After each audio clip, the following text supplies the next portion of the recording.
तिब्बत सीमा पर तनातनी के चलते अंतर्राष्ट्रीय सीमा से लगते भारतीय गांवों पर इसका स्पष्ट रूप से प्रभाव पड़ता है। इसमें तिब्बत की सीमा से लगते हुए लद्दाख, हिमाचल प्रदेश, उत्तराखंड, सिक्किम और अरुणाचल प्रदेश के गांव काफी रूप से प्रभावित होते हैं। और आज के इस एपिसोड में हम बात करेंगे हिमाचल प्रदेश के सीमावर्ती गांव की, जिसका नाम है चंडीगढ़ सेक्टर 13। भारत में हिमाचल प्रदेश की करीब 250 किलोमीटर की सीमा तिब्बत से मिलती है और अभी तिब्बत पर चीन का कब्जा है। इसलिए चीनी सैनिकों से ITBP यानी इंडो तिब्बत बॉर्डर पुलिस के जवानों की झड़प अक्सर होती रहती है। और वर्तमान समय में लद्दाख की गालवान घाटी में भारत चीन सैनिकों के बीच हिंसक झड़प और पैंगोंग त्सो पर तनातनी के चलते युद्ध की संभावना बनी हुई है। और इन्हीं परिस्थितियों के चलते हिमाचल की तिब्बत के साथ की सीमाओं के लिए भी अलर्ट जारी किया गया है और इसी वजह से सीमावर्ती गांव पर इसका असर पड़ना स्वाभाविक है। ऐसा ही एक गांव हिमाचल प्रदेश के लाहौल स्पीति जिले के काजा उपमंडल में मौजूद है, जिसका नाम है चंडीगढ़ सेक्टर 13। इस गांव के नाम के पीछे की कहानी भी बड़ी रोचक है। बहुत से लोगों को आज भी इस बात का अंदाजा नहीं है चंडीगढ़ का सेक्टर 13 है भी या नहीं। खुद चंडीगढ़ में रहने वाले शायद इस सेक्टर को देख पाए हों। इस सेक्टर के पीछे की कहानी क्या है ये बहुत कम लोग जानते हैं, लेकिन हम आपको बता दें कि यह चंडीगढ़ सेक्टर 13 हिमाचल प्रदेश के लाहौल स्पीति जिले में इंडो तिब्बत बॉर्डर के पास चंडीगढ़ से लगभग 540 किलोमीटर दूर स्थित है।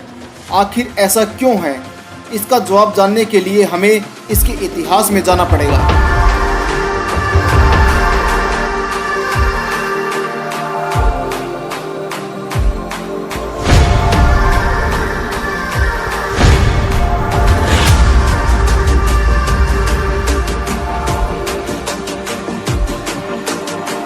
इतिहास में तिब्बत को कई बार नेपाल से युद्ध करना पड़ा, जिसमें अधिकतर नेपाल की जीत होती थी और कई बार इन दोनों देशों के बीच संधि हुई यानी समझौते हुए, जिसके तहत तिब्बत ने नेपाल को हर साल 5000 नेपाली रुपए हर्जाने के तौर पर देने पड़े। जिससे परेशान होकर तिब्बत ने नेपाल से युद्ध करने के लिए चीन की सहायता मांगी।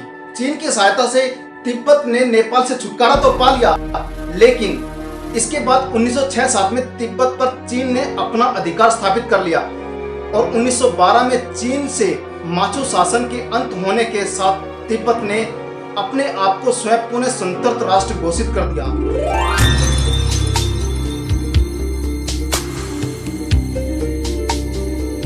उसके बाद चीन, भारत और तिब्बत के प्रतिनिधियों की बैठक 1913-14 में शिमला में हुई, जिसमें इस विशाल पठारी प्रदेश को 2 खंडों में विभाजित कर दिया।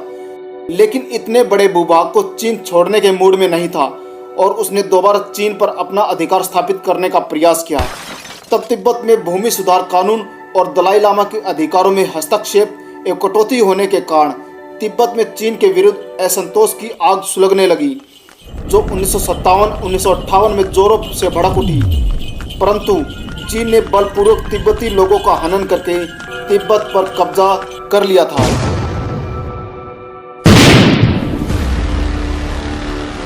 उस समय भारत को महसूस हुआ कि हिमालय की तरफ से भी देश पर हमला हो सकता है और चीन पाकिस्तान के साथ साथ एक दुश्मन देश के रूप में बेनकाब हुआ। तब देश को लगा कि हिमालय क्षेत्र में इंडो तिब्बत बॉर्डर के पास मिलिट्री बेस कैंप बनाने होंगे। वैसे तो तिब्बत एक शांति प्रिय देश था और उसके पास मात्र 700 सैनिक थे, इसलिए भारत को तिब्बत से किसी प्रकार का कोई खतरा नहीं था। लेकिन अब तिब्बत पर चीन का कब्जा है और उसकी सेना भारत में घुसने का प्रयास करती रहती है।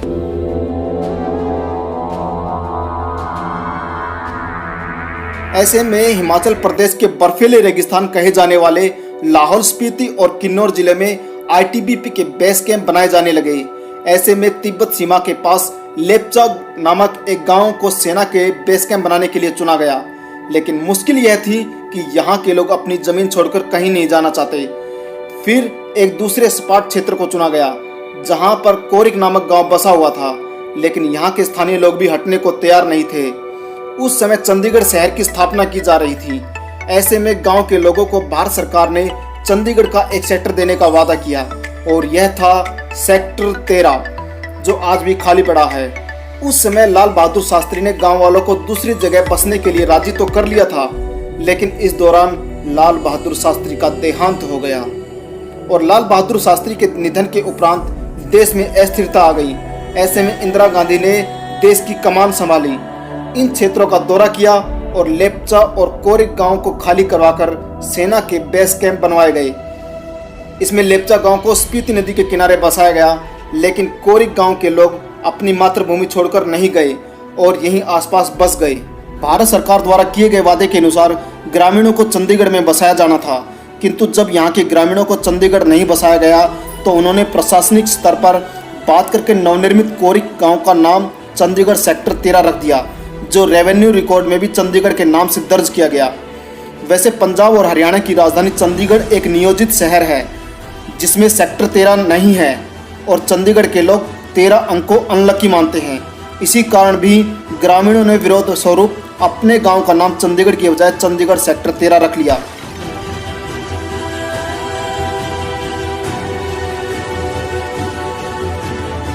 यहाँ के लोग आलू मटर की खेती करते हैं, इसलिए इस जगह ये फसल उगाते हैं। वहाँ का क्षेत्र हरा भरा रहता है, जबकि बाकी क्षेत्र सूखा ठंडा रेगिस्तान सा लगता है। अतः गांव के लोग कृषि एवं पशुपालन पर निर्भर है। इस गांव में डिस्पेंसरी भी है, वेटनरी हॉस्पिटल भी है, सरकारी स्कूल भी है और मठ भी है। यहाँ के लोग बताते हैं कि जिस प्रकार उन्हें अधूरे सपने दिखाए गए, उसी प्रकार उनके बिना चंडीगढ़ भी अधूरा रहेगा, क्योंकि ना तो उन्हें चंडीगढ़ बसाया गया और ना ही चंडीगढ़ में सेक्टर 13 बनाया गया। स्थानीय लोग तत्कालीन सरकार द्वारा दिखाए गए अधूरे सपने को याद करते हुए अपने इस क्षेत्र को अब चंडीगढ़ के सेक्टर 13 से संबोधित करते हैं। यह गांव खूबसूरत नज़ारों से परिपूर्ण है, जो पर्यटकों के आगमन से विकास की ओर अग्रसर हो चला है।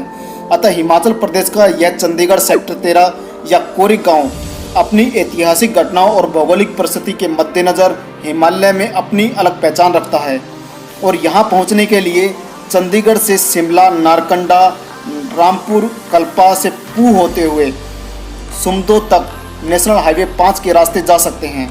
फिर सुमदो से पारचू नदी के साथ साथ इंडो तिब्बत बॉर्डर की ओर लगभग 20 किलोमीटर पूर्व में यह गांव मौजूद है। अतः स्पीति जाने वाले राइडर या टूरिस्ट इसे अपनी विजिटिंग लिस्ट में शामिल करके यहां का भ्रमण कर सकते हैं। लाहौल स्पीति डिस्ट्रिक्ट में पारचू नदी के पास बसा यह भारत तिब्बत सीमा के पास स्थापित एक सीमांत गांव है, जो अब सामरिक दृष्टि से भी महत्वपूर्ण है। इस गांव का इतिहास, इस गांव की भौगोलिक पृष्ठभूमि और इस गांव की संस्कृति यहाँ के वातावरण में एक अलग ही आकर्षण पैदा करती है। अतः किन्नौर से स्पीति जाने वाले मुसाफिरों को यहाँ एक बार अवश्य आना चाहिए, ताकि देश के इस सीमांत गांव की जीवन शैली और परिदृश्य को नज़दीक से देखा और समझा जा सके। अतः पर्यटकों के आने से यहाँ के विकास में और भी सहयोग मिल सके। दोस्तों, चंडीगढ़ भारत का एक खूबसूरत केंद्र शासित प्रदेश है, जो पंजाब और हरियाणा की राजधानी भी है।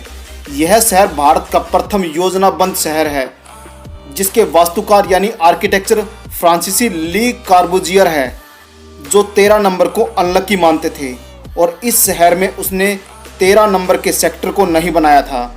और चंडीगढ़ शहर में सेक्टर 13 नहीं होने के कारण ही हिमाचल प्रदेश के सीमांत गांव कोरिक ग्रामवासियों ने सरकार द्वारा किए गए वादे के तहत विस्थापन के बाद चंडीगढ़ बसाए जाने के कार्य के पूरा न होने के कारण ही विरोधास्वरूप हिमाचल प्रदेश के लाहौल स्पीति जिले के काजा उपमंडल में कोरिक गांव का नाम चंडीगढ़ सेक्टर 13 रखा।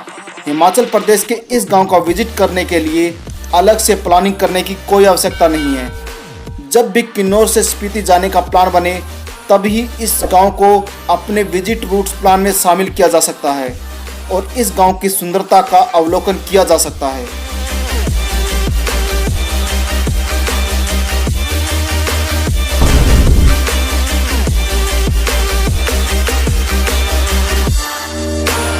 दोस्तों, इस वीडियो को देखने के लिए आपका बहुत बहुत धन्यवाद। उम्मीद है दोस्तों आपको ये गांव और ये ब्लॉग अवश्य पसंद आया होगा।